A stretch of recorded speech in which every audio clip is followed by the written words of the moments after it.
दोस्तों, यह संसार मोह, माया और रिश्तों का विशाल जाल है। हर रिश्ता पहली नजर में अटूट लगता है। माता पिता का स्नेह, भाई बहन का प्रेम, मित्रों की वफादारी। लेकिन क्या ये रिश्ते सचमुच उतने ही गहरे और स्थायी हैं जितने वे प्रतीत होते हैं?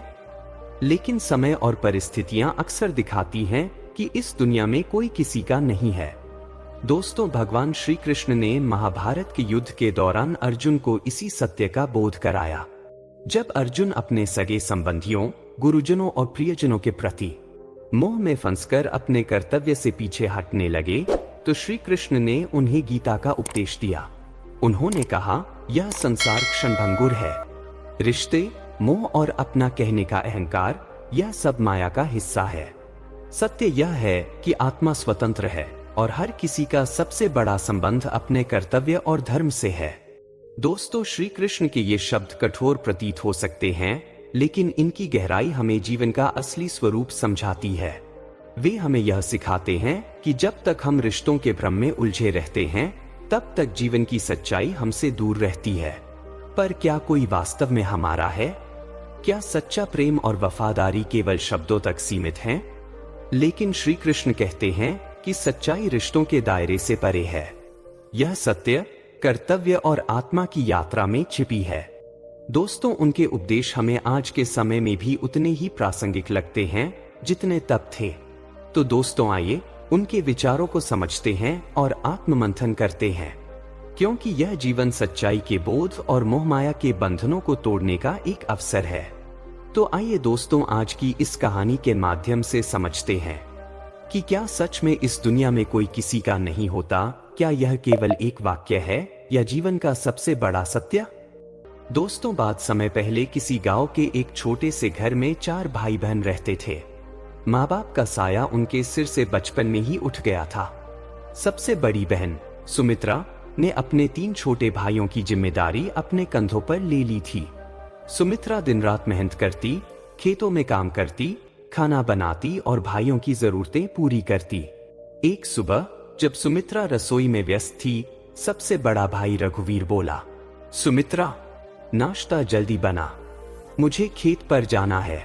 सुमित्रा ने मुस्कुराते हुए कहा, भैया, अभी बना रही हूँ, बस 5 मिनट में तैयार होगा। मंझला भाई शिवनारायण ठहाका लगाते हुए बोला, दीदी, तुम्हें तो भगवान ने हमारे लिए बनाया है। देखो, घर का सारा काम संभाल लिया है, हमें कुछ करने की जरूरत ही नहीं पड़ती।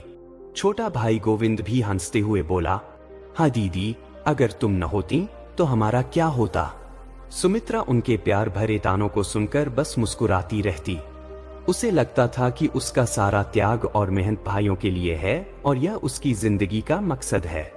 एक दिन गांव के राजा ने ऐलान किया, हमारे महल में कोई ऐसा व्यंजन लेकर आए जो पहले कभी न चखा गया हो, उसे हम इनाम में सोने की मुद्राएं देंगे। गांव भर में यह खबर आग की तरह फैल गई।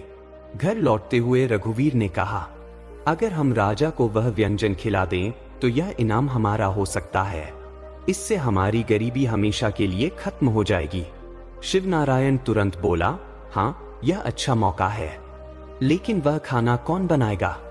गोविंद हंसते हुए बोला, अरे, सुमित्रा है ना, वह सबसे अच्छा खाना बनाती है। घर पहुंचकर रघुवीर ने कहा, सुमित्रा, हमें राजा के लिए एक खास व्यंजन बनाना है, यह तुम्हें ही बनाना होगा। सुमित्रा ने चौंकते हुए पूछा, भैया, क्या यह इनाम सबके लिए होगा? शिवनारायण हंसकर बोला, दीदी, इनाम हमारा होगा, तुम्हें तो खाना ही बनाना है।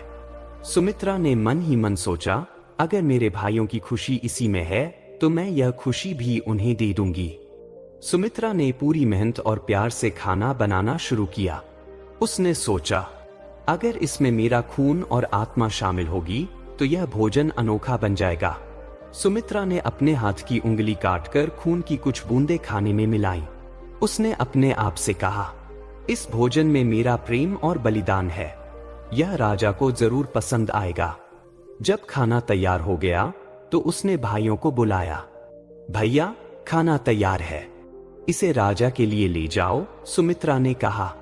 रघुवीर ने खाना चखा और बोला, यह सचमुच लाजवाब है, राजा इसे खाकर खुश हो जाएगा। रघुवीर, शिवनारायण और गोविंद खाना लेकर राजा के महल गए। राजा ने जैसे ही खाना चखा वह मंत्रमुग्ध हो गया। यह खाना तो अद्वितीय है, इसमें आत्मा का स्वाद है। तुमने यह कैसे बनाया? राजा ने पूछा। रघुवीर ने जवाब दिया, महाराज, यह हमारी मेहनत और कला का नतीजा है। राजा ने उन्हें सोने की मुद्राएं दी। वापस लौटते हुए शिवनारायण ने कहा, अगर सुमित्रा को यह पता चला कि हमें इनाम मिला है तो वह हिस्सा मांग सकती है। हमें यह बात उससे छिपानी होगी। गोविंद ने सहमति में सिर हिलाते हुए कहा, हाँ, और अगर वह सवाल करे तो उसे घर से बाहर कर देंगे। जब वे घर लौटे तो सुमित्रा ने पूछा, भैया, राजा को खाना कैसा लगा? क्या हमें इनाम मिला? रघुवीर ने झूठ बोलते हुए कहा, राजा ने कहा कि खाना अच्छा नहीं था, हमें कुछ नहीं मिला। सुमित्रा को भाइयों की आंखों में छलावा नजर आया। उसने दुखी होकर कहा, भैया, मैंने तो अपना खून और आत्मा इस खाने में डाल दी थी। आप सच बता रहे हैं ना? शिवनारायण ने गुस्से से कहा, हमें तुम पर शक है। हो सकता है तुमने खाने में कोई गड़बड़ की हो। अब तुम हमारे किसी काम की नहीं, यहां से चली जाओ। सुमित्रा ने आंसुओं के साथ घर छोड़ दिया। सुमित्रा ने गांव के बाहर एक साधु का आश्रय लिया। साधु ने उसकी कहानी सुनी और कहा, बेटी, सत्य हमेशा जीतता है। तुम्हारे भाइयों को उनकी गलतियों का एहसास होगा। कुछ महीनों बाद भाइयों के घर में झगड़े शुरू हो गए। धन खत्म हो गया और उन पर गरीबी लौट आई।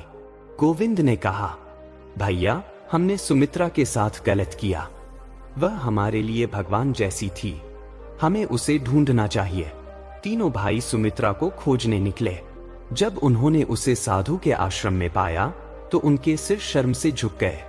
दीदी, हमें माफ कर दो, हमने तुम्हारे साथ विश्वासघात किया, रघुवीर ने कहा। सुमित्रा ने कहा, मैंने हमेशा तुम्हारा भला चाहा, लेकिन तुमने मेरे प्रेम को नहीं समझा। अब मैं तुम्हें माफ करती हूं, लेकिन तुम्हारे साथ नहीं लौट सकती।